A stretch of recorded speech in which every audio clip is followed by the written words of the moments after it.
morning, everybody. Good morning. We're going to start off our service with a few songs. So our first song is Under His Wings, hymn number 529, and the words will also be on the screen.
Our next song is God Will Take Care of You, hymn number 99.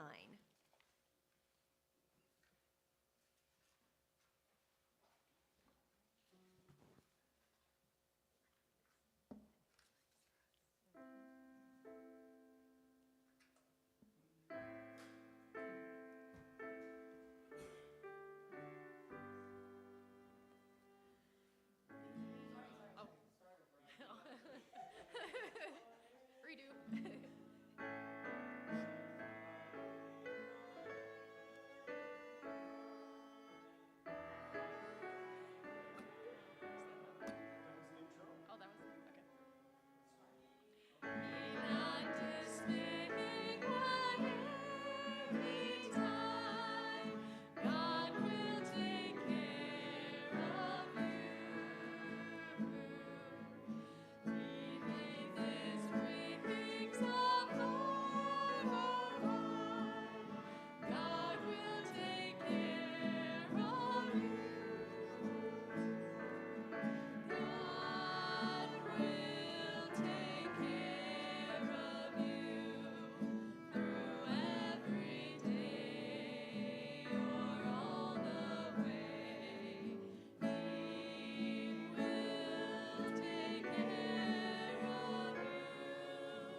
Our next hymn is hymn number 181, Does Jesus Care?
I'd like to welcome everybody here today. We have a little special presentation about God's creation and dinosaurs today. So I hope you enjoy that. They'll be presented by John and Kristen Adolfi, which are right here.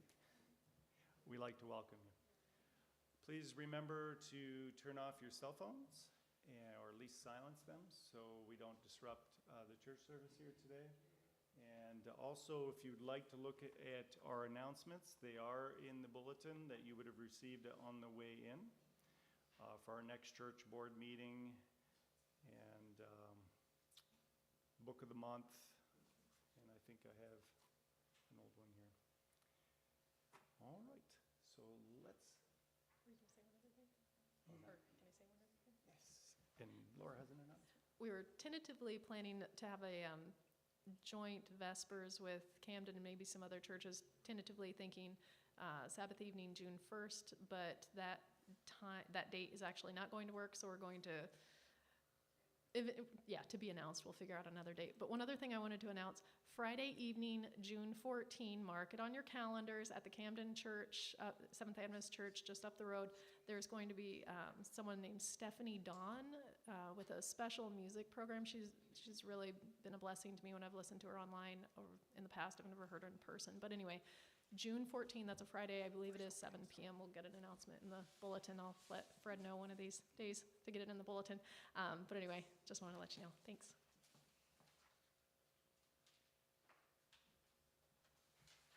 We'll now have our opening song, if you would like to stand.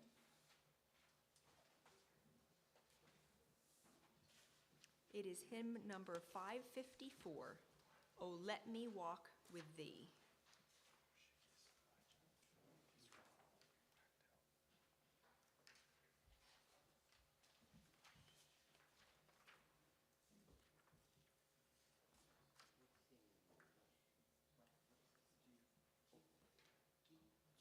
G. Let me walk with thee.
So just before our children's story, just a reminder, today our offering, we do have a box in the back, and today is for disaster famine relief and Union Springs Academy. If you'd like to read the actual note for today, you could do so. I'll leave it in the back. And due to time, we will not be reading through this today. But tomorrow's a special day, is it not? What's tomorrow? Sunday. It's Sunday tomorrow. It's a special Sunday. tomorrow's Mother's Day. Does God think that mothers are important? Let's pull out our Bible and read some couple Bible verses. And you think that God finds women important? So we're going to delve into that. So there's certain people that have cards with them for Bible verses, and I will read the first one, which is in the book of John. Book of John. Here. I keep passing it here. John chapter 19, verse 26.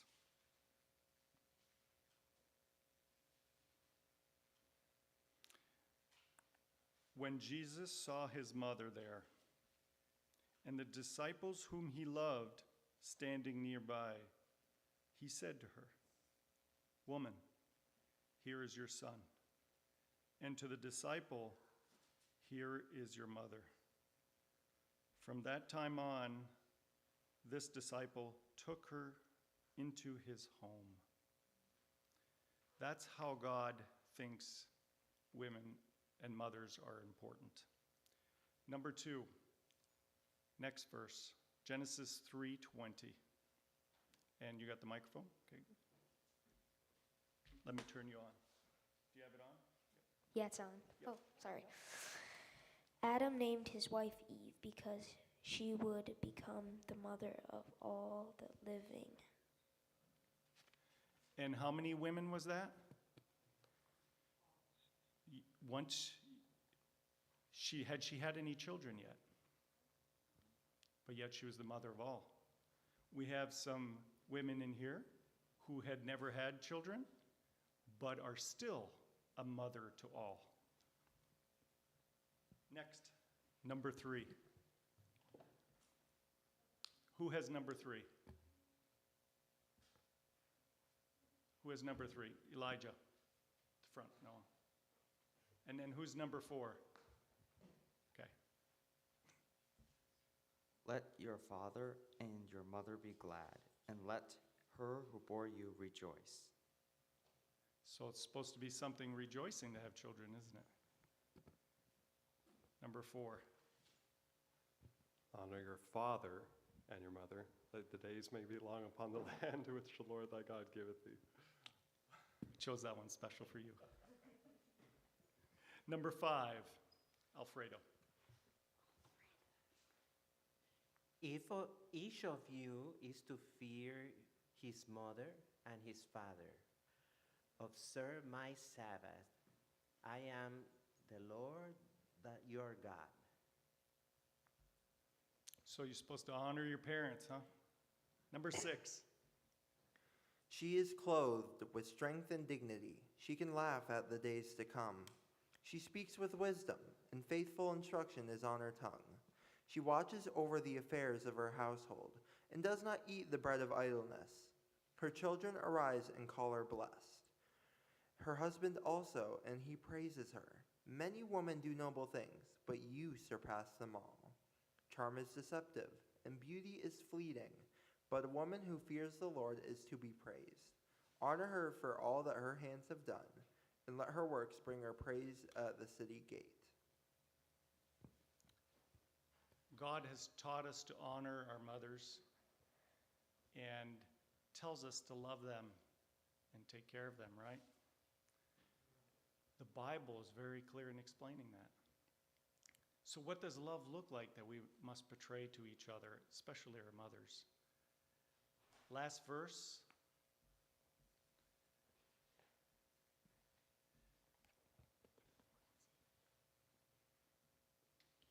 This is how we should love.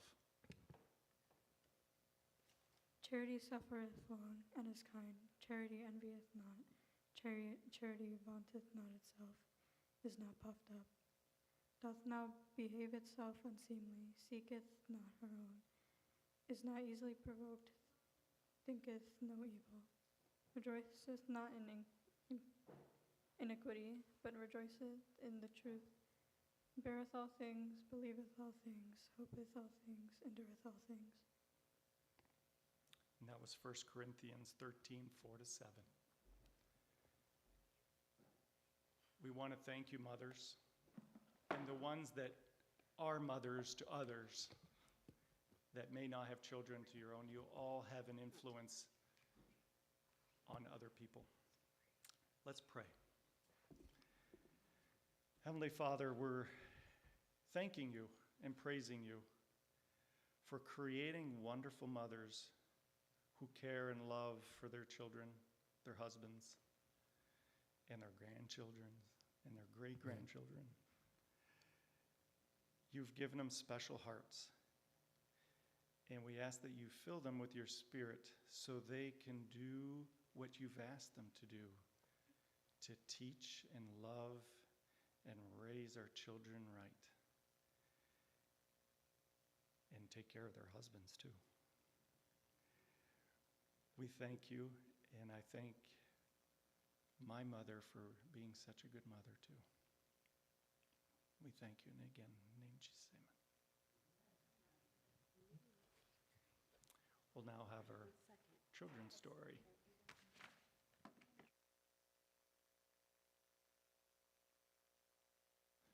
So the offering that's being picked up by the youngins is for Christian education.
Okay, good morning. Today I am going to go over the 5-finger prayer. So can you put your hands up? Wiggle your thumb. Your thumb is closest to your heart. So that means you will pray for the people that are closest to you. Your fingers represent all the people you can pray for. Ray, can you take him? He's being a stinker. So who would be the closest to your heart? Ben? Mm-hmm. Who would you pray for that's closest to your heart? Mi madre. Yes. Who else, Noah? Siblings, mom, dad. Okay, your index finger, your pointer finger, Ray. Go ahead. Sorry, you guys. Your pointer finger is the finger that represents people who point you in the right direction. So who would that be? Teachers, mentors, maybe policemen, firemen. Yeah? And your tallest finger, your middle finger, are to pray for our leaders. Leaders in the church, leaders in government, leaders in business. Yeah? And your ring finger, which is your weakest finger, is a prayer to pray for the weak, people who are sick, who are in need. And then your pinky finger is who you, when you would pray, it's your smallest finger, you'd pray for yourself and all your needs. So maybe when you say a prayer tonight, you can remember the 5-finger prayer. The people who are closest to your heart with your thumb. Which one is the pointer finger? Yes, teachers, mentors, people that point you in the right direction. Your tallest finger are for your leaders. And the weakest finger, your ring finger, for people who are in need. Sick, poor, homeless. What? And then the smallest finger is for yourself and your own needs. All right, that's all. Thank you.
It's time to bring our praises, our petitions to God, whether it be for help or helping others, thankfulness. Anybody have them? Ben.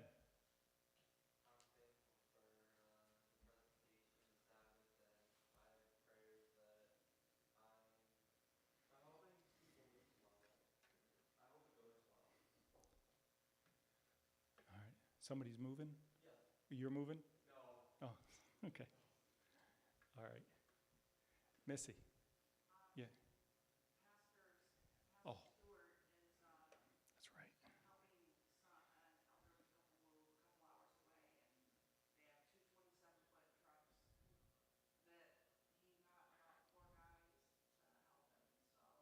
Okay. So Pastor Stewart's father-in-law is, I guess that's what it would be, right? No, Lisa's? Oh, okay. All right. Anybody else with prayer requests? Ann and then Darlene.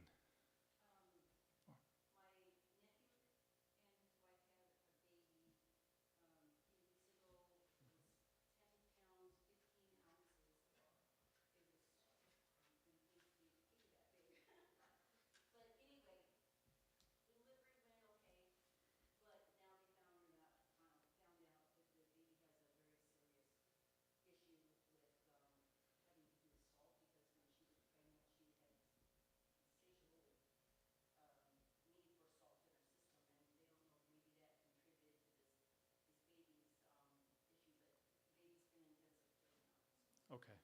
And this was? Wyatt?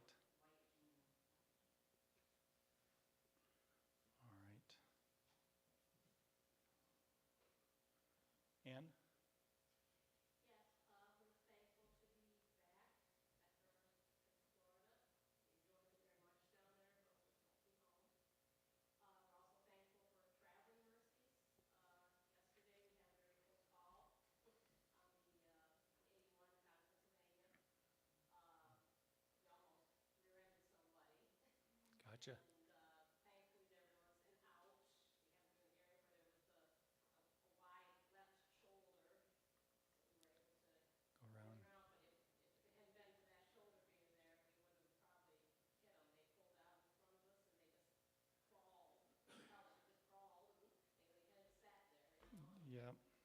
So we were very thankful that we avoided potentially very serious. Yeah, I noticed that driving into Syracuse every week, that there's usually one close call a week at least, it seems like. Yeah. Both. We'll start with, Karen.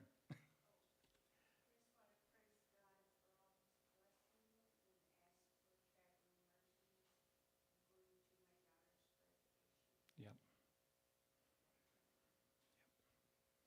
We miss her. Yeah.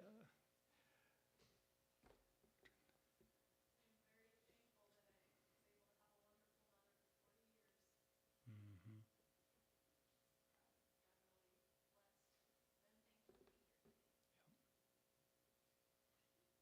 Ben, you had something else? And then, did you have something else?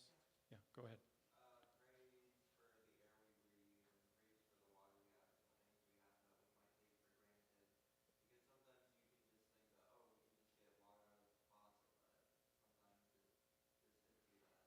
Yep. For sure. Next. I was able to go to my 50th high school reunion, and it was a class of 129 students, and out of that, 49 were there. There were many that passed, but some of us hadn't seen each other in 50 years, and it was just a huge celebration of the times that we shared there, back in high school, but then also at that moment for the weekend. It was a true blessing. Yeah. I went to my 25th, and I think there was 4 of us. It was the highest that they've had of any class turnout. Yeah. It was incredible. Came from around the world.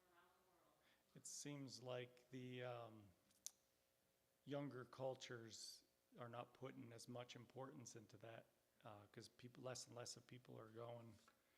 I thought that was interesting. And the people that you expect to be there are not there, and the people you don't expect to be there are the ones that show up.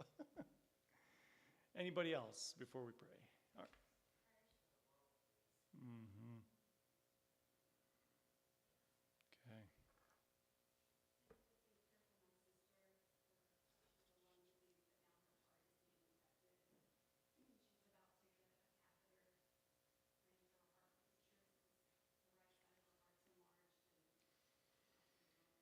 Some pulmonary hypertension, maybe.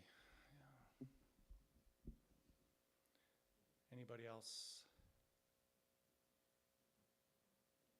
Let's pray then. If you'd like to kneel, you can.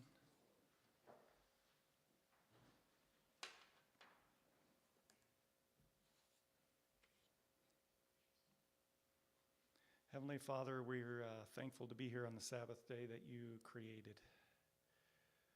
We know that we're just little humble creatures that you created, but you lift us up when we humble ourselves. And we're grateful that you are the Almighty and that's not one of us. We come to you with praises for our mothers.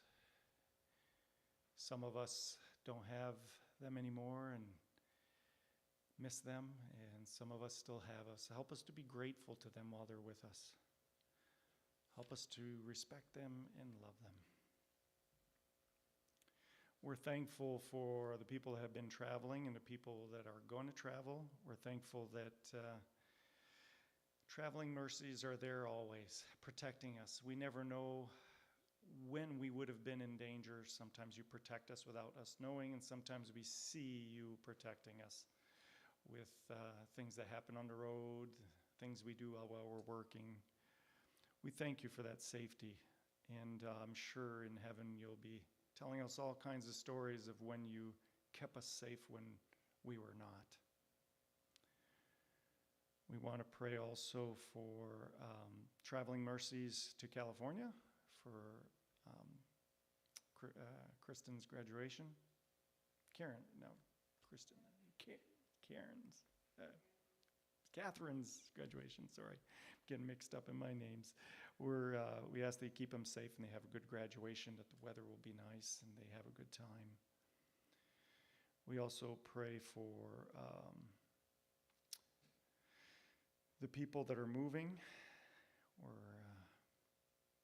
we also pray for the people that we have known in the past that we haven't seen in a long time.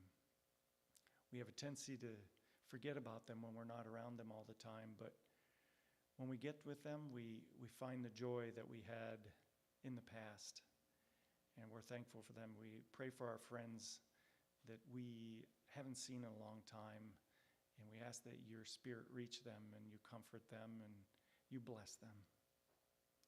We pray also for the direction our world is going.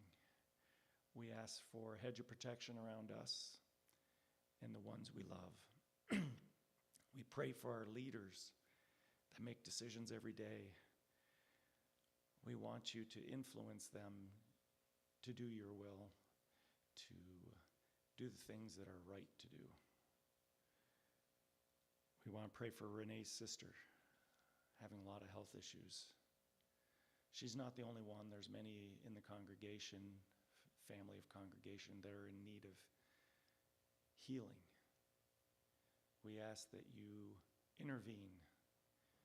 You've told us to ask for these things, and we trust that you will take care of them in the best way that you think they should. Help us to have a good Sabbath. We ask that you be with our presenters today, that you bless them, that we have fun learning about things that we sometimes have a lack of knowledge in. We ask that your Spirit fill us and give us understanding. We thank you for your love towards us. We know that your love is abundant and flowing out. Help it to be that way in us as well. In the name of Jesus, amen.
Hey, good morning, everyone.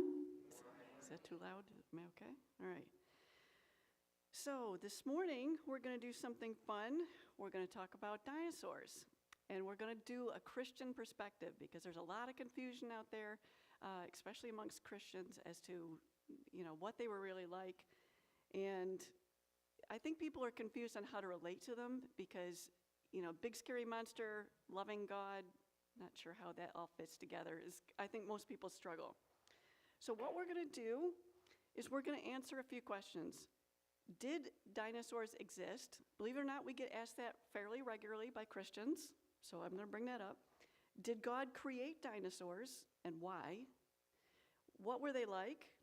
Were they alive post-flood? In other words, were they on that ark? And then, are there historical accounts, and why don't we see them today?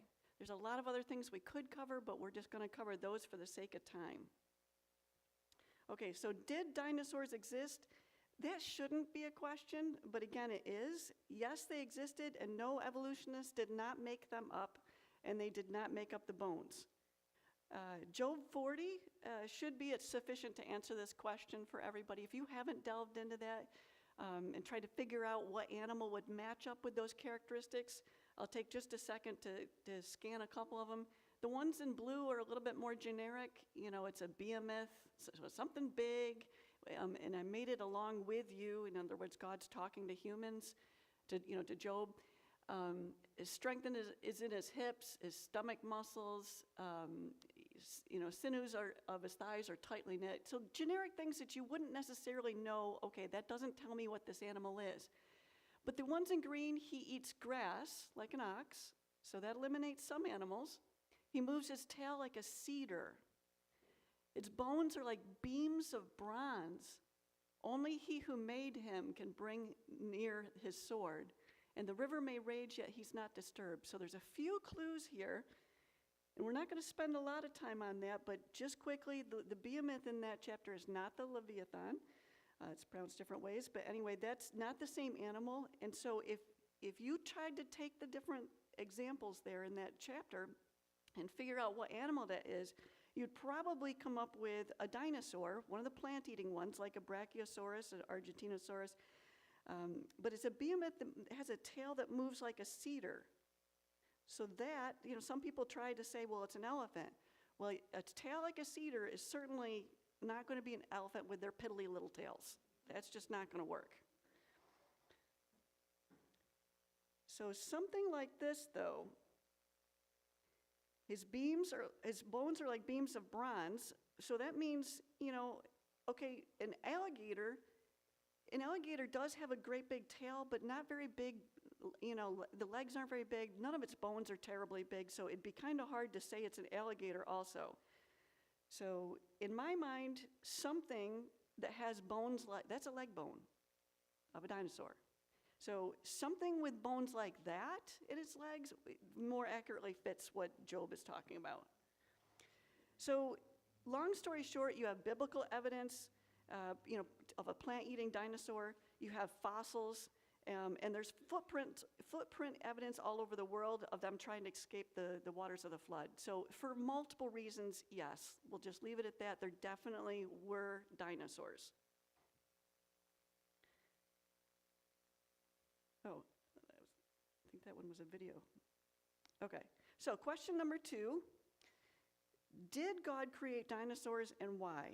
So the very fact that somebody's asking the questions, did they exist and did God create them, basically tells you that what they're really asking is, why would a loving God make an animal like that? You can look at the picture, or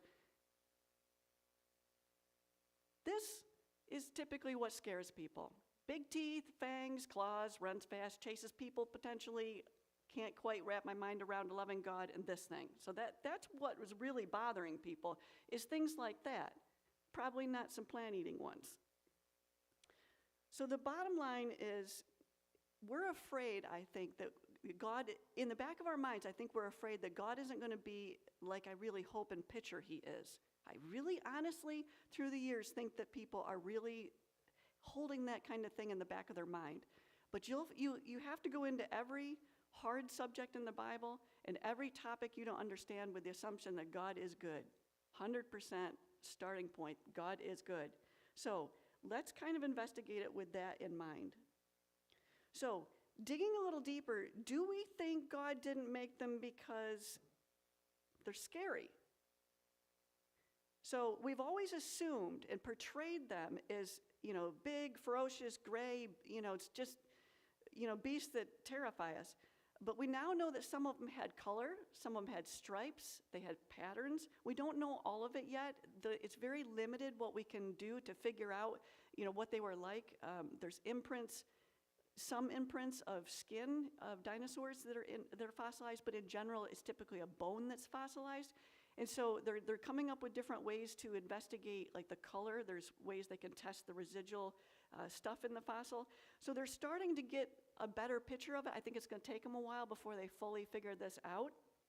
But we are discovering more and more that they're a lot more beautiful probably than we think. So they were actually probably not scary. They were probably beautiful. And I'm going to give you a clue as to this. If you see that pattern, first in blue and then in green, it's kind of bringing to life a pattern that you'll see on some dinosaurs. Now, I had read an article years ago about a dinosaur that had a flowerette pattern, and I wondered and wondered and wondered, what on earth would be a flowerette pattern? And I always wished and hoped I could see it. Little did I know that Carl Baugh has that thing in his museum. Oops. So I actually got to hold that and film it, and he pointed out that each of those little, it's literally, instead of a circle, it's a hexagon. So each of the little hexagons form, like a flower, but every single one of those little hexagons could be the center of another flower and another flower. So it just keeps going and going like that. All of its skin is like that. So he even said that due to the construction of the skin, he suspects that some of them actually could change color like a chameleon. So not all of them, but some of them may have had that ability. This starts to change your opinion of what they were like when you start to piece this puzzle together. So here's a modern day lizard, and you probably can't see that terribly well, but inside that red circle is an exact flowerette like that. It's the same repeating pattern, just like the dinosaurs.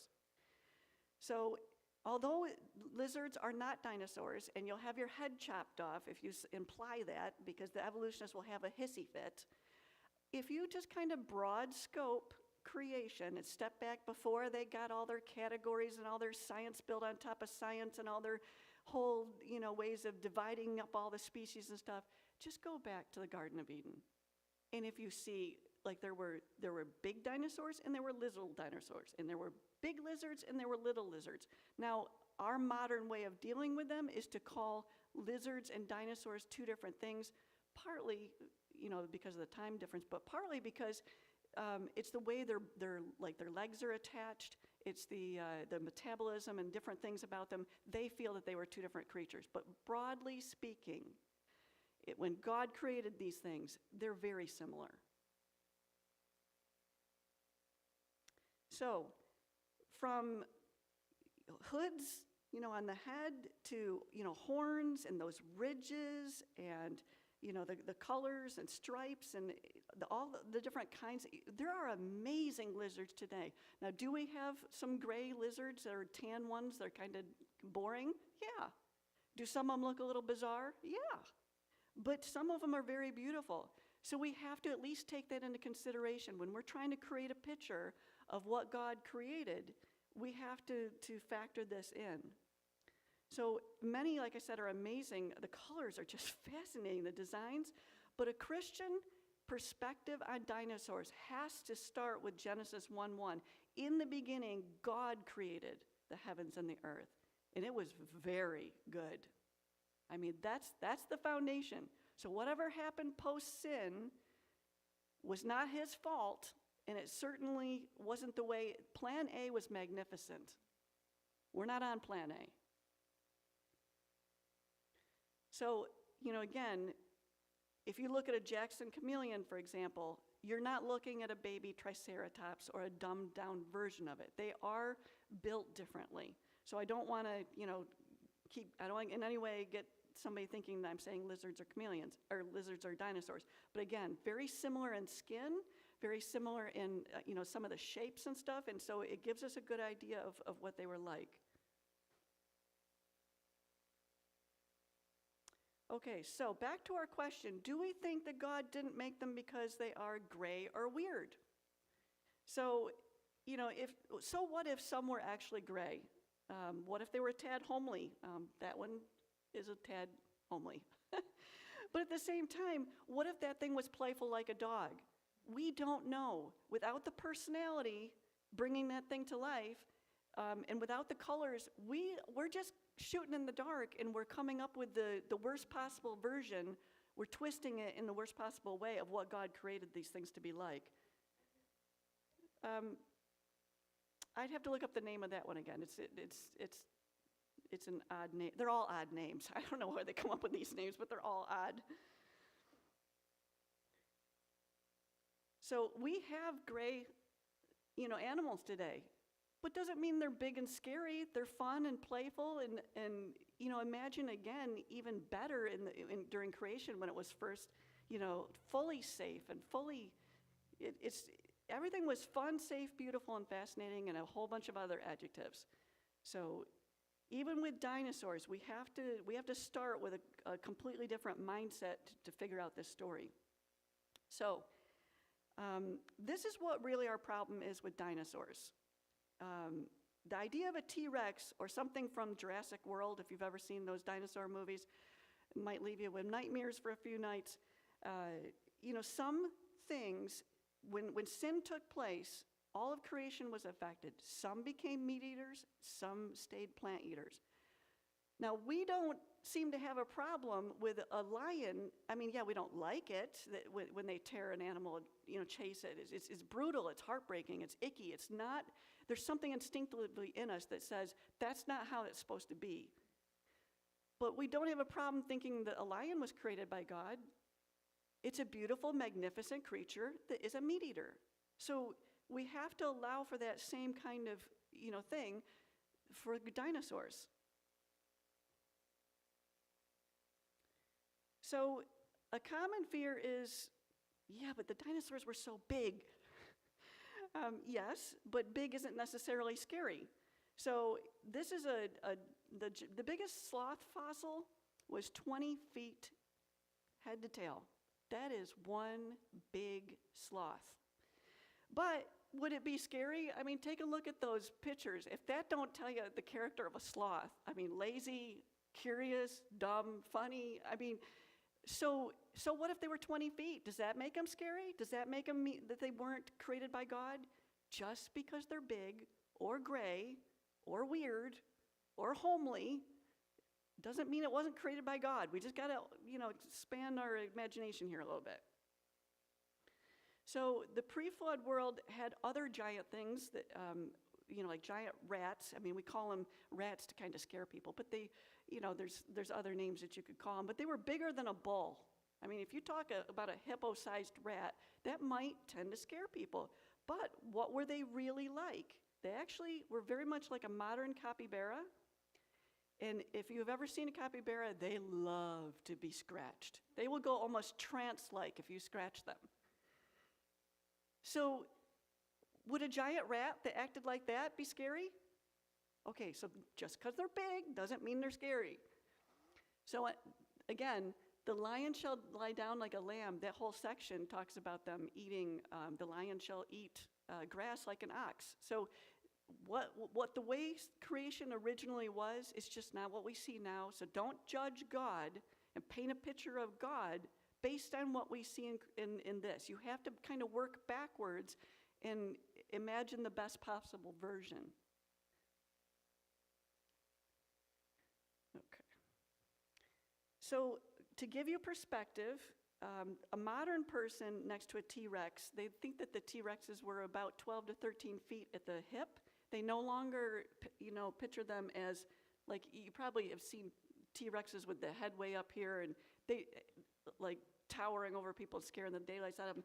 they don't picture them like that anymore. They walked and pretty much stayed like horizontal like that. So 13 feet at the shoulder, at the hip, if we were more like 14 and 15 feet, and from head to foot ourselves, and massively powerful, you're talking about a completely different situation. Instead of you towering, whimpering underneath some giant, clawed-fanged animal. So we were absolutely magnificent. This is Andre the Giant. Now he was only 7'4", but he was very strong. A lot of interesting things. If you've seen my presentations on giant humans, how tall and strong we were, or how smart and beautiful we were, it's a really fascinating picture that you can put together of what we were really like in the pre-flood world. And so again, paint that next to, I think that's a video clip, let me see. Yeah. So, again, they don't picture them upright like that anymore, but even if you were, you're still a completely different human compared to animals like this.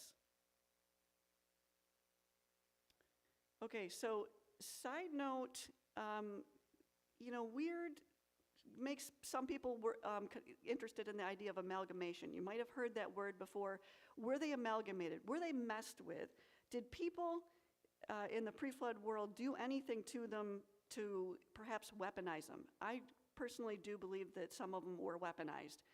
You look at the gene manipulation and the tinkering that we probably shouldn't be doing nowadays, but we are, and you think about massively intelligent people that dwarf us in every way possible intellectually. And they're evil continually. The thoughts of their hearts are evil continually. What would you do? You've got animals that are already pretty strong and durable. If you added some horns or tails, not tails, horns or spikes, or you could come up with a living tank. Something you could ride into battle that would be pretty ferocious. So did they do that? I think it's reasonable to assume that they were doing that. So that's just a side note. So were they on the ark? Were they alive post-flood? Yes. That is 100%, no questions asked. Yes, there were some of them that got on that ark, and we have many, we have abundant evidence post-flood. The problem is they weren't called dinosaurs through much of history. That word wasn't invented or coined until 1841 when they put the two Greek words together that means terrible lizard. So before that, we just used the word dragon. And so we have examples all through history of them. In fact, you can make a map of, in every country's got them, some more than others. Like, we couldn't even begin to scratch the surface of the accounts in Chinese literature. Their whole culture is based around dragons. So, yes, there's plenty of evidence. I'm going to just zero in on 2 or 3 of them just to give you a quick smattering of it. This is a quote from Herodotus, and he was known as the father of history. He was the 5th century BC, so we're going quite a ways back. And he was a Greek historian who traveled extensively, and he basically reported on everything he saw. And so he described a boneyard in Arabia filled with skeletons of winged serpents and explained where they came from. And I'm quoting here, "Winged serpents are said to fly from Arabia at the beginning of spring, making for Egypt, but the ibis birds encounter the invaders in the pass and kill them. The serpents are like water snakes. Their wings are not feathered, but very much like the wings of a bat." So I couldn't get AI to generate a winged flying snake, and especially a fire-breathing one. But Isaiah 36 talks about a fiery flying serpent. And before you let people make you feel like an idiot for believing in the Bible and something like this, here's Herodotus saying something very similar, 5th century BC. So just plant yourself on the word and don't worry about all the naysayers and the people out there that are going to make you feel dumb for believing in the Bible or the things in it. So another one, another ancient historian situation, he wrote about the dragons and treated them as real creatures. This was Cassius Din. He lived AD 150 to 235. And so he tells of an encounter with Roman General Marcus Attilus Regulus. And quote, "A dragon suddenly crept up and settled behind the wall of the Roman army. The Romans killed it by the order of Regulus, skinned it, and sent the hide to the Roman Senate. When the dragon was measured by order of the Senate, it happened to be 120 feet long, and the thickness was fitting to the length." Meaning it was proportionate, not the same thickness, but just proportionate. So, you know, there's all kinds of, in fact, that wasn't the only account.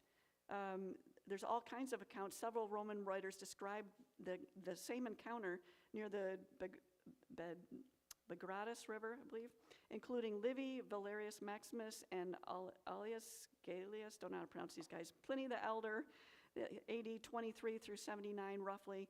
They all describe how Regulus and his troops used balustrae and other engines of war to slay the mighty serpent, and stated that the skin and jaws were preserved for a time in the Roman temple. So there was multiple accounts of this. So they probably weren't running all over everywhere, but there were some, and you've got multiple accounts of those. There was another account, this was a famous one, of St. George. He was AD 275 to 303, roughly.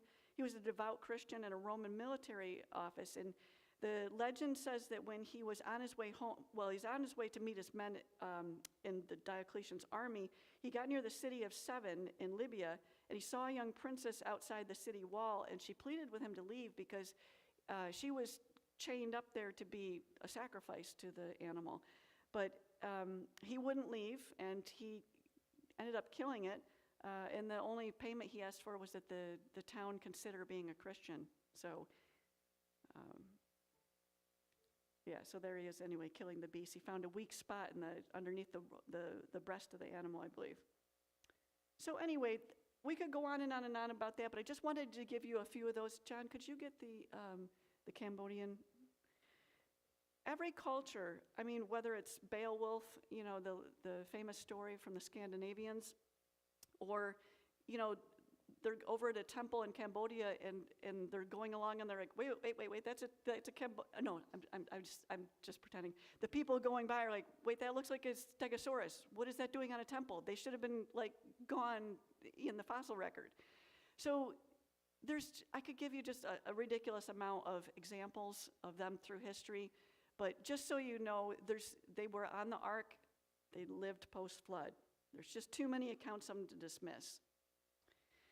So let's look really quick at other evidence of not only dinosaurs, but humans living with dinosaurs from remains, like I'm going to have you, John, I'm going to show first, let's see, we got his, right over there. So grab his, and then why don't you just tell quick about his, Billy Caldwell's. Okay, so what you're seeing up there is me next to a gentleman by the name of Billy Caldwell. He's 91 years old. He's a geologist, a Christian, and a young earth creationist. He worked out in the oil fields helping find oil through geology. He was minding his own business one day in Texas, and there were some men working at the Paluxy River in Glen Rose, Texas, just south of Dallas, and they were quarrying various limestone slabs from the river and the river's edge, or the river's bank, and in the river, they noticed a human footprint, and this is it right here. Now, what they did was, it took them a week to get it out. It was a 4 by 4 foot slab, and they made sure it was large enough so that when they lifted it out, because they knew what they were doing, these guys were professionals, and it was thick, and it weighed hundreds of pounds, and they got it out, and they brought it to him, because they knew that he would know what it is or what to do with it. So it was in his possession for a little bit, but then they sold it. This was in 1964. They sold it to a wealthy oil man from Houston, who then took the original and brought it to the 1964/65 New York World's Fair. And I believe it was the Sinclair the oil with the dinosaur-looking thing. Maybe some of you remember the green dinosaur from Sinclair. They had a booth or a thing there, and my guess is it was among that because of the oil in Texas and his involvement, the gentleman's involvement with that. Anyway, long story short, after the World's Fair was over with, the print has disappeared. It probably was in his possession, and when he passed away, who knows? They could have discarded it. They could be somebody's shelf. Somebody may have gotten rid of it, not knowing the significance. This right here is a second generation copy of it. When Billy Caldwell had it in his possession, he made a concrete copy of it and had that for quite a long time. From that concrete copy, these were made. And I wanted, and when I went down there, I got a chance to meet him, which was really cool. He's an amazing man. And I went to the Carl Baugh, my wife mentioned him. He owns the Creation Evidence Museum in Glen Rose, Texas. And Carl has the concrete first generation that Billy donated to the museum. And I had a chance to examine it and see if it was just like this. I wanted to see if there was any degradation or any changes to it when they made this version of the first generation version. And it's pretty much what you're seeing right here is what I saw down there. Just that it was made out of concrete. So they have tried to find this original, and they don't. This is approximately 16 and a half inches. Most likely the individual was somewhere around 8 feet tall. Somewhere around 7 to 8 feet tall. And this was found in the water in limestone, which has an assigned age of anywhere between 65 million to 140 million evolutionary years. So- We would assign it as 4,400 years ago, most likely during the worldwide flood as it was progressing. So why evolutionists have a problem with this, or any of these things, and I'm going to have you talk about the next one too, just briefly. But the problem that they have is they're absolutely, that doesn't work. They don't want creation to be true. They don't want the flood. They don't want anything to smack of catastrophism or the flood. So they've got all that's bee in their bonnet. But they don't think that humans lived at the same time as dinosaurs. And so when you say that there's a footprint in the same layer or in limestone, which is the age of dinosaurs, you all of a sudden have oh no, you guys are fruitcakes. And they will do everything possible to dismiss, oh, it's too perfect, oh, it's too wide, or too weird, or too not clear enough. They'll come up with anything possible to say that can't be a human footprint. But just so you know, because you can go online and you can see all the pros and cons and the arguments for and against all this stuff, our conclusion is they are. These are real footprints, human footprints. We'll talk a little bit about another trail in just a minute. But let me tell you, the footprint that looks so real, so perfect, one of the concerns is, well, it's too perfect. But I watched an experiment. Dr. Baugh did one in the side yard next to the museum. They had a big pond area and a level area that had been flooded with rain, so it was quite wet, but it was not equally wet. And I never really thought about this. I never really thought about how firm the ground is in places or how soft the ground is in places and what that would do until I watched him. He had a guy walk back and forth, all across this whole area. It was fascinating. Some of those footprints came out absolutely perfect. Some of them came out so bizarre looking you wouldn't think it was a human. I mean, it depended on how wet and how soft, and again, a number of factors. So just because something's perfect doesn't mean it doesn't mean it was carved or faked. So, for what it's worth, nobody was there. It's our opinion against theirs.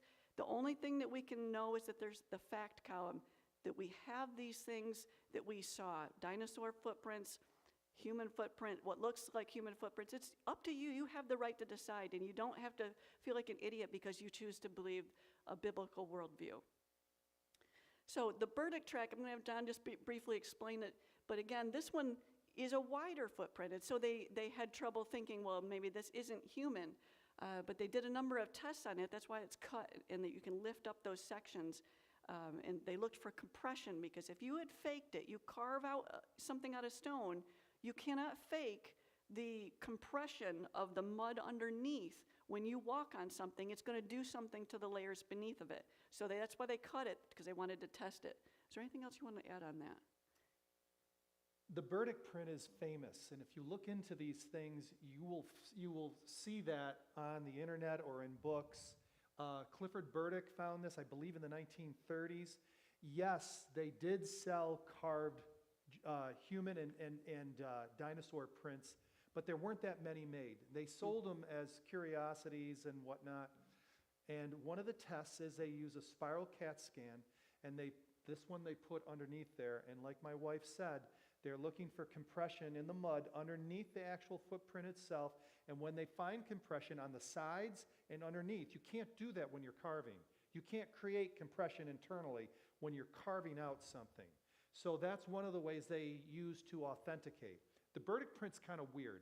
It's about 15 inches, but it's like 8 inches wide, so it's exceptionally wide.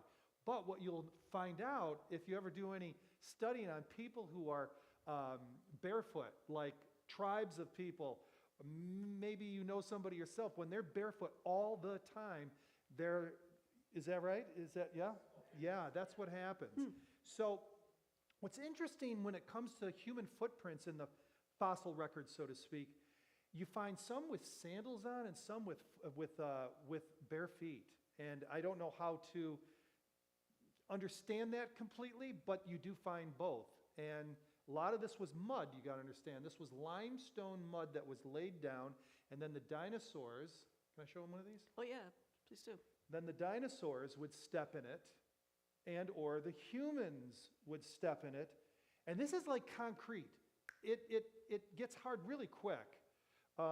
So, you know, and it has to, because if you're going to have something this sharp and clear, you can't have weather for a week hitting this thing. They're gone within a very short period of time, especially if this is, you know, underwater.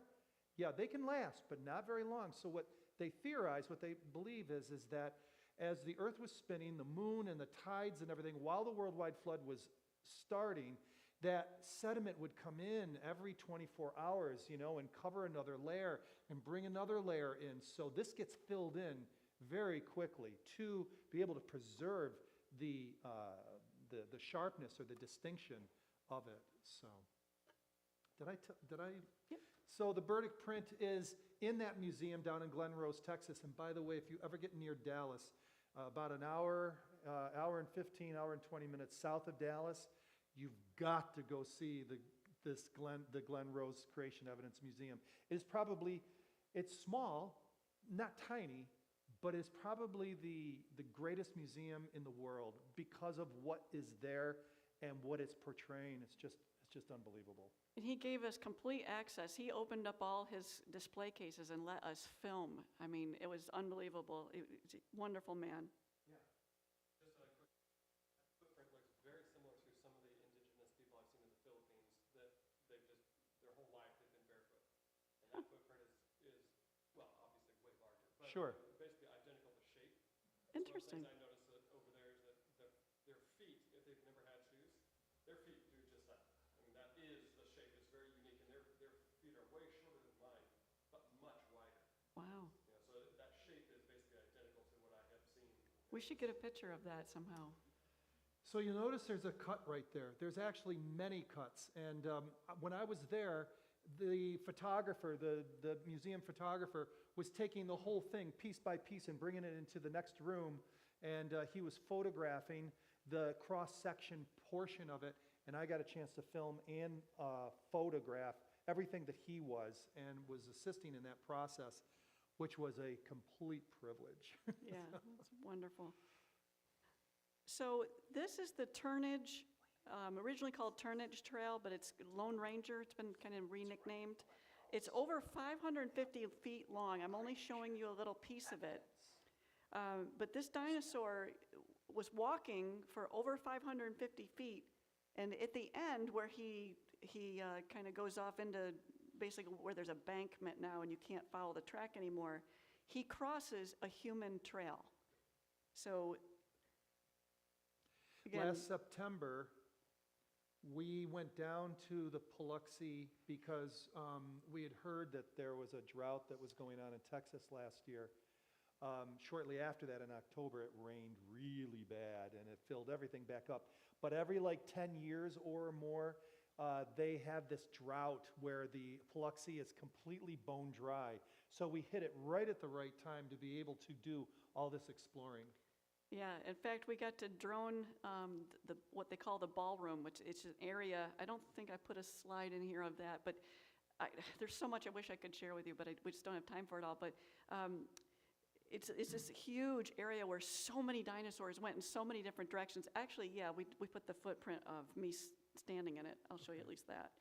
But if you see, okay, so where they're standing, they're pointing, John's pointing to the human footprint because that went straight, and the dinosaur went off to this left there into where there's a embankment now. And now it's deteriorated over time. Once they get exposed, it's only a matter of time before you lose the crispness of it. So you can't go now and look at it and say, oh, my, I mean, 100%, that's a human footprint. But back when they were first exposed, people that examined it said that's a human footprint. It's not a similar dinosaur or So anyway, humans. Go ahead. Yeah. Those prints, you can't tell from there, but those prints aren't ordinary sized. And if they really truly are human footprints, and it really looks like that is one absolute possibility. The gait, is left, right, and it's thin. It's thin and it's narrow, and it's deep too. The critics will tell you that it is it's an eroded type of dinosaur, three-toed, skinny foot that goes back, and that the toes have eroded in the ground, so you see it where it looks like it's a human footprint, but it's not. That's what the critics will tell you. I spoke to a girl that was there in the 70s when they first uncovered these, and her dad wrote a book, which I republished with her permission, and called Giant Man Tracks. And I asked her, I said, you were there? She goes, yeah, I was a young girl, teenager or whatever. And I said, you saw the tracks? She goes, I saw them back in the 74. I said, did they look like human footprints to you? She goes, absolutely they were. There was no question. You could see the toe marks at that time. And I said, really? And I said, do you understand the implications of this? She didn't have a clue about the size of humans and the implication of why it's there with the dinosaur, the genesis. Even though she was a Christian, she didn't quite put all the pieces together all those years. And when I explained it to her from the perspective that we all understand, she goes, I didn't know that. That makes complete sense. Anyway. So yeah. giant humans dumbing down in size. They were, so we measured them. They were anywhere between 17 inches to 21 inches long. So how big of a person? Strides, got to understand, when you're going through mud, even the dinosaurs, you're not going to be doing this. You're going to be trying to negotiate because your feet are going to go into the ground 3, 4, 5 inches. I don't know if anybody's ever gone through mud, but your stride does not get. I measured one stride. It was 41 inches between the toe in the back and the heel up front. But I've got some books from the 70s that, again, we reprinted, Valley of the Giants, where they showed these 21-inch footprints that had 6 and 7 foot strides. So I'm 6'2". I will take, if I do a generous stride, I'm going to do 3 feet. So just do the math. If it's a person with, and my foot is 11 and a half inches long. So if it's a 21-inch long foot, and its stride is twice mine, and I'm 6'2", what does that make the individual? 12 feet, yeah. And surprisingly, this dinosaur, like he said, because it was mud, was not taking that big of a stride. When I have footage of me stepping, I can just make it stepping in each of the dinosaur's footprints. It was a stretch at times, but he wasn't taking that big of a stride either. So depending on what conditions you're in, that's what's going to happen. So the Delk print, we've only got maybe 10 slides left, but I wanted to hit a few things, and this is one of them because it's one of those where the human and the dinosaur footprint were in the exact same spot, not just same location, but we're talking the exact same spot. And John? I'm not going to be able to pick this. We have a replica of it up here. Dr. Carl Baugh was generous. We donated a bunch of those Noah's Ark paintings. Maybe some of you remember those from a few years ago. And he reciprocated by giving us a replica of the original. He has the original at the Creation Evidence Museum. That's where the original is. Now, right there is an Acrocanthosaurus Going that way. print, impression. And what you can see the big toe. The human footprint is going at an angle slightly like this. It's about 10 and a half inches. Now, what you're going to see when you see up here, and you may be able to see it a little bit here, is the middle toe of the Acrocanthosaurus is pushing in on the wall of the human footprint, and which makes it very compelling. You can't carve that. You can't carve that. Especially they did do the spiral CAT scan, and there's compression on both footprints. But I just want to say this. Some of the creationist organizations have backed off on endorsing this. This has kind of been put into the back room. It is there in the museum, but as far as promoting it and everything, it lost a lot of enthusiasm through some of the criticisms of it. It's surprising how many people refuse to stand their own. And I'm sorry, I'm just not I know that they're going to come at us. They already have. You stick your head up and start saying that God created the heavens and the earth, and they're just going to call you Looney Tune, fairy tales, unicorns, and all that. So we've been called everything. I don't care. I don't. To me, the world doesn't make sense unless you start looking at it through the lens of a great controversy, a loving God who created a magnificent planet, and something went terribly wrong. Nothing else makes sense until you get those facts straight. So I don't have a problem with this at all. Again, the scans, the tests that were done on it are very compelling. And you'll notice when you come up and look at it that the dinosaur and the human footprint are not at the same level. It's because of the weight of the animal. The dinosaur is going to sink in deeper, and the human is not going to go in that much. So anyway. Oh, well, one last thing. About evidence. The problem with all of this and that we're running into out there is because this is not a knowledge problem and it's not a logic problem. This is a heart problem. And this is why God raises the wicked dead. I was streaming live one time and I shared that God was going to do that, and somebody says to me, that seems a little sadistic. Why would God do that? Because it's going to be the final thing that wipes all of the questions out of our mind in the full light of, wow, there really is a God, and wow, there really is a heaven and a hell, and wow, I made a really poor choice. Can I come too? Nobody does that. They attack the New Jerusalem. So it doesn't matter.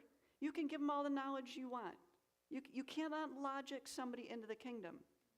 Knowledge can help. It can explain things that people are confused on. It can get rid of some of the hang-ups that people are struggling with. And so you can smooth the path before somebody and help them into the kingdom in that sense. But it's got to be a willing heart that's already looking into this stuff. You cannot,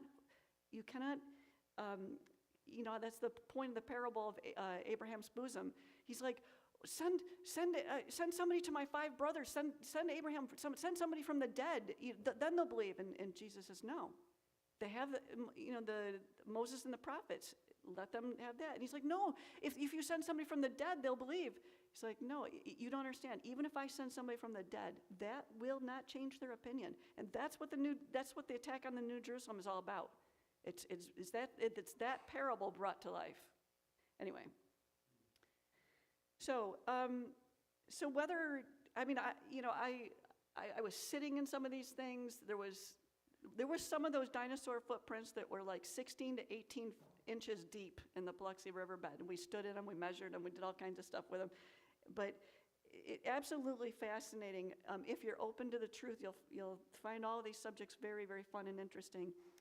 But we have to at least address why we don't see them today. So many were killed off by hunting. They were great sources of food, and they were scary and big and terrorizing, some of them. So, they got hunted out. Some of them died during the Ice Age. There was one Ice Age. It was post-flood. All of the water and the moisture that was in the air and the tilting of the planet. There was a lot of things that were happening. The volcanic dust that was in the air, it made for a very traumatic period of time for the earth. And so there was an ice age, and there were people that lived through it. There were animals that lived through it, but many of them did die during that time period. Post-flood also, there was a lot of changes going on. So the electromagnetic field was weakened. The oxygen level and the air pressure was way less than it used to be. We know this from, I can't go into all that now, but that's a whole other presentation, but we do have the evidence for this. This isn't just my opinion. The soil is now greatly inferior. The nutrient level of plants and food, for example, for humans and animals is much less now. We don't have the kind of soil nutrient level that we once had. There were small areas of, superior soil, for example, and there was a lushness about the planet as though post-flood, even though the land dried up and they were able to get out of the ark, the planet was very moist for quite a while, and you'll see whole areas that were once savannas and stuff are desert now. So the environment was changing, but post-flood, some of those people remained big, the Emmons and Zanzumans. There was different, if you read Genesis 11 through 19 roughly, you'll see a number of people groups that were destroyed by God because they were so naughty. That's a whole fascinating subject in and of itself. But they were killed off. But they were giant. Now, whether they were only 8 to 12 feet giant or whether they were 15 feet giant, we don't know. But they were definitely much bigger and giant compared to the other people that dumbed down faster. But those groups existed even till, David and Goliath. Goliath wasn't just a one-off. He wasn't a pituitary gland, giant. He had brothers, and his brothers were just as big as him. So the grapes, they brought back a cluster of grapes on a pole between them. Apparently the soil in that area was still quite nice. It supported a better growth. So anyway, they were living, if you look at the ages in Genesis 11, 433, 464, like the second one was a little bit bigger, a little bit longer. But then they dropped to like 200 something and then 100 something. So in the first 4 to 6 generations, you saw them dumbing down in height and strength, probably the same way they were in age. So even Shem, who lived 100 years in the pre-flood world, he only lived 500 years post-flood. He couldn't attain the age. Everything just wasn't as robust and able to support that kind of life length or growth that we saw in the pre-flood world. So to finish off, I just wanted to give you again another idea of why we don't see them today. How would you feed an animal like that? So this, you want to show this around, John? Sure. This is a little one. This is a horsetail. You've probably seen horsetails. They grow alongside the road in the ditches and stuff, and they're greener than this normally. They grow maybe 30 inches in New York. You can find them in Peru, 8.5 feet. I saw them there. And even in Chile, which I wasn't able to get into Chile because of the pandemic, they grow, supposedly, the picture I saw looked about 20 to 24 feet. And if I can get into Chile at some point, get back there, I'd like to look those up and get pictures of those. But, the big horsetails in the pre-flood world, because again, this is a small one, 3 feet across, 150 feet tall. You think you're going to feed dinosaurs on these piddly little things? This isn't the same planet. We're not able to do that, to support that kind of growth. So, again, a beast like the Argentinosaurus or Brachiosaurus, things like that, 70 tons, 90 feet long.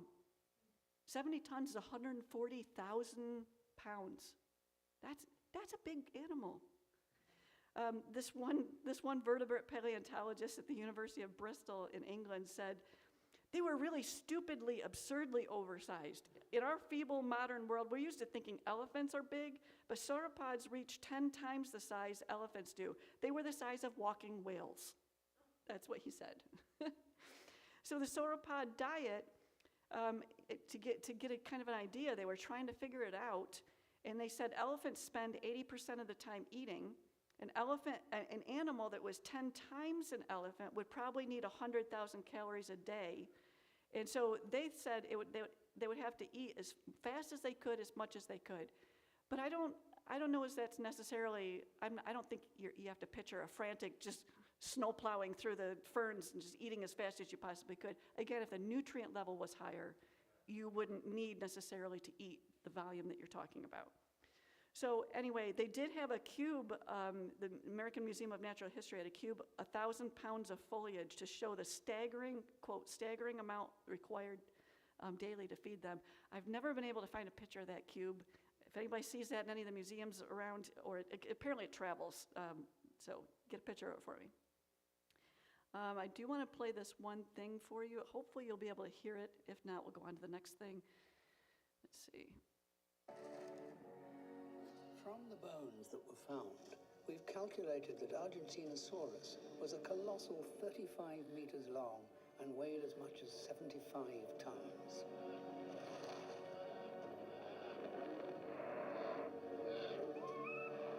When born, the hatchlings themselves weigh a paltry 5 kilograms and need to fend for themselves immediately.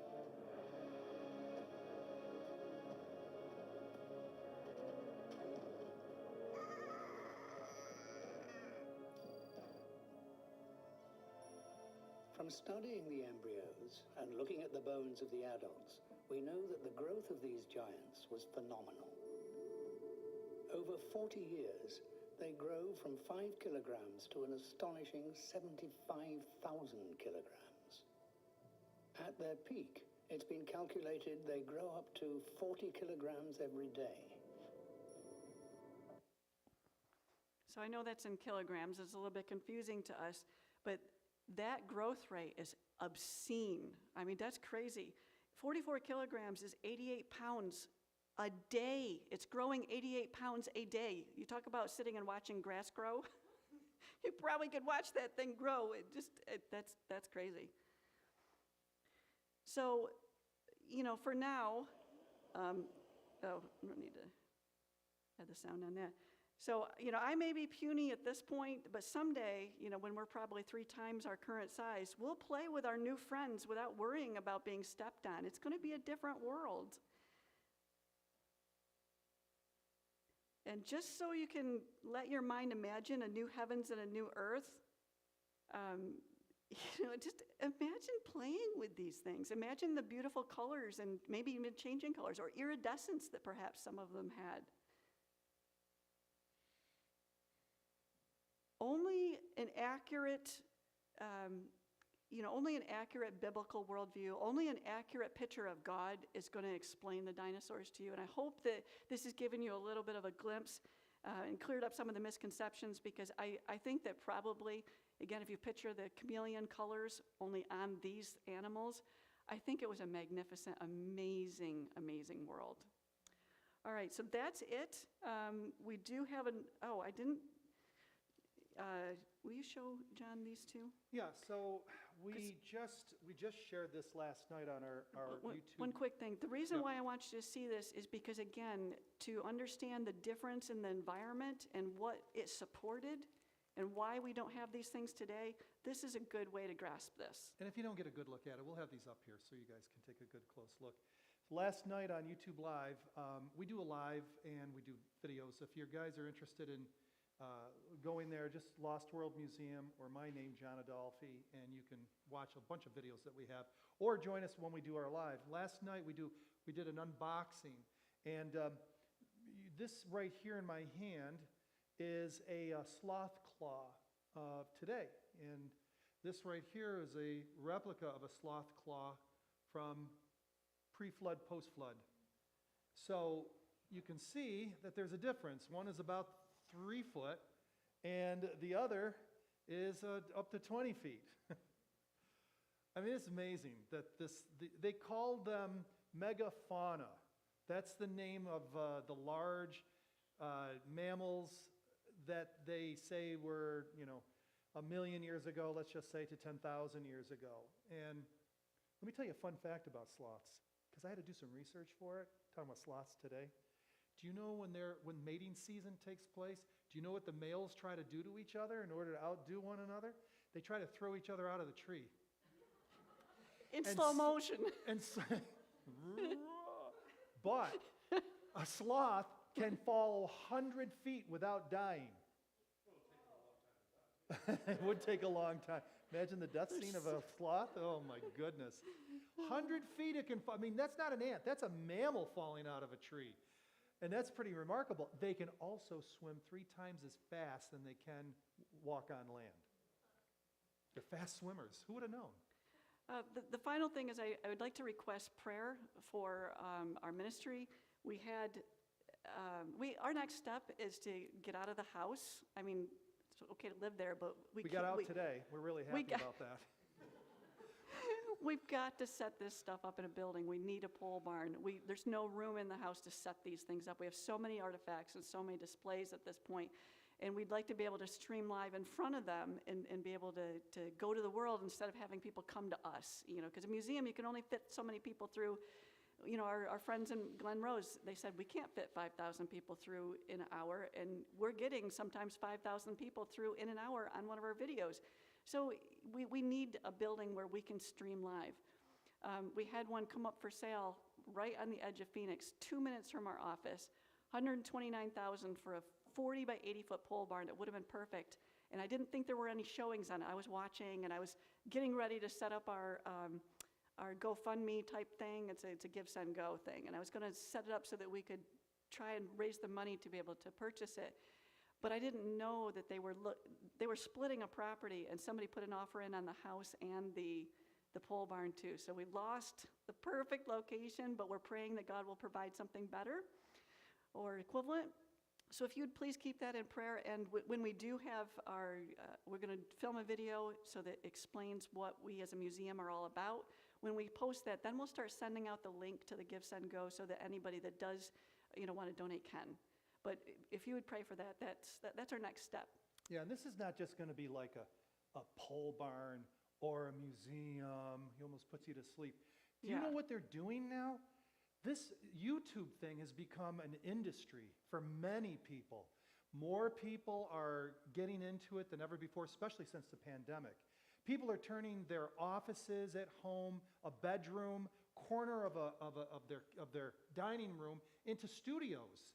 And so what's really cool about this, and when we looked at this 40 by 80, I got a chance to really envision I was able to envision what this could be like because I was able to see the tall ceilings, and it'd be great to have a 12-foot representative in there showing humankind. At the same time, it's a YouTube studio. It would be a studio to shoot films, to go live, to invite guests, to be able to hold seminars all in one. So that's the direction that we would love to go. And right now, we're just acquiring all sorts of cool artifacts and shooting videos in the interim. So we can answer any questions, some questions additionally privately up here when you come up to look at the things, but is there anything that jumped out at you that anybody has a question that they wanted to ask now? Okay, then afterwards you're welcome to come up and ask us what you want. Yeah, yes. Yes, yes. And that was one of the shallow ones that I was sitting in. The bigger ones, like I said, I was knee deep in a sauropod footprint. Yep. Some hang around for a little bit. It's amazing. Yeah, how long they can hang around. Not as defined, but yeah. Yes.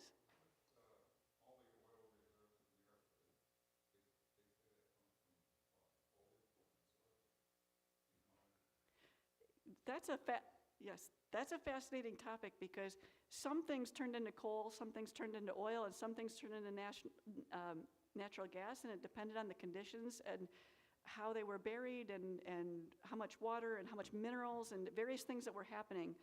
So like you could end up with a petrified tree, or you could end up with you could go in a coal mine and see coal trees in the ceiling. So it depended on the conditions.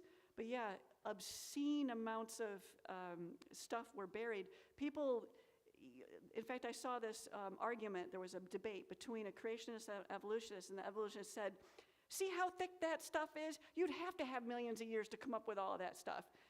And she's right if the planet were the way it is now, but the planet was not 70% covered in water. It was mostly, and not just mostly covered in plants, but lush, crazy big things. So you have plenty of stuff. You'll see in one of my presentations, there's this coal seam in the picture. It looks like this. Of course, I don't know how big it is, but the car in the picture is this tiny little thing next to it, and that's solid coal. There isn't like dirt with a little bit more coal and then more dirt. It's all coal in a tiny little car in front of it. We're talking, you cannot fathom the scale of the amount of stuff that were buried. And so again, that's where all our oil and natural gas and coal comes from. Okay, I got to give you a really quick commercial, okay? So next week, I've got a box. I haven't opened it yet. I know what's inside. In there is a device that helps replicate the pressure of the overburden on whatever it is you're trying to fossilize within a very short period of time. The gentleman that created this, who I just started a relationship with, he sold me a couple of his homemade fossils, a leaf and a squid, that he fossilized the leaf in 2 days. 2 days. And I've got the contraption that he uses that's now mine. Because he's testing how much water, pressure, heat, mineral content, he's trying to test how do you make a fossil, how fast can you do it. Exactly. Same thing with, people do it with coal too. And in also the box is 2 samples of brown and black coal that he produced in a week. Not 300 million years, not 100,000 years. He produced it in 1 week. I'm going to bust all that out of the package next Friday at 7 p.m. just to let you know. He often does unveilings like this, and then he'll do it live on the new thing he just received. So it's really fun. If you want to get on one of his YouTube or social media channels, you can watch these things take place. It doesn't happen every week, but like right now, we're getting a whole bunch of fossils from Canada, and it's really cool. I mean, every penny we got goes to this stuff. That's why we don't have money for a building. So anyway, all right. Thank you for listening.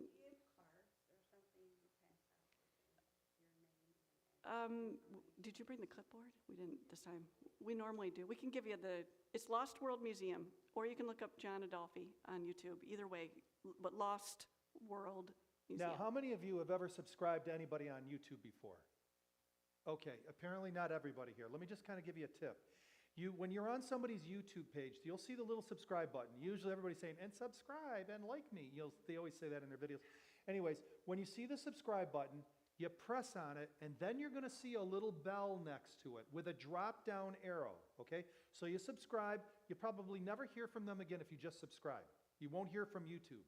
But the little bell that has the drop-down, it's asking you, how involved do you want us to do the top one? When you do the top one, you're going to get alerted. Like when I go live, everybody who subscribed to our channel gets an alert on their phone or an email or something like that, letting them know that we're going to go live. Or just give him your phone number too. He's got a text list that he'll text you when he's going live. Yeah, anybody wants to slip me their phone number, I'll text you the text number, and then you just text it once, and then you'll hear from me infrequently, but maybe once a week, twice a week with whatever we're doing, if you want to get a little bit more cozier with us in that technology. We're going to pray now. I'm sorry to keep you so long, but all right. Father, thank you for the things that we can piece together about that magnificent world you gave us. And I know you're going to restore us to it. And we got a lot of surprises coming in the future that are beautiful and fun and safe. And I pray that you'll help us to be able to articulate to others the grand original plan and the grand recovery that you're going to do of everything. And give us, even in just little ways, the ability to paint you in a picture that makes you're worthy. It's just that they don't see it out there. And I pray for the words for us to be able to show people that you're a good God, way better than we could possibly hope or wish or imagine for. And we praise you for that. In Jesus' name, amen.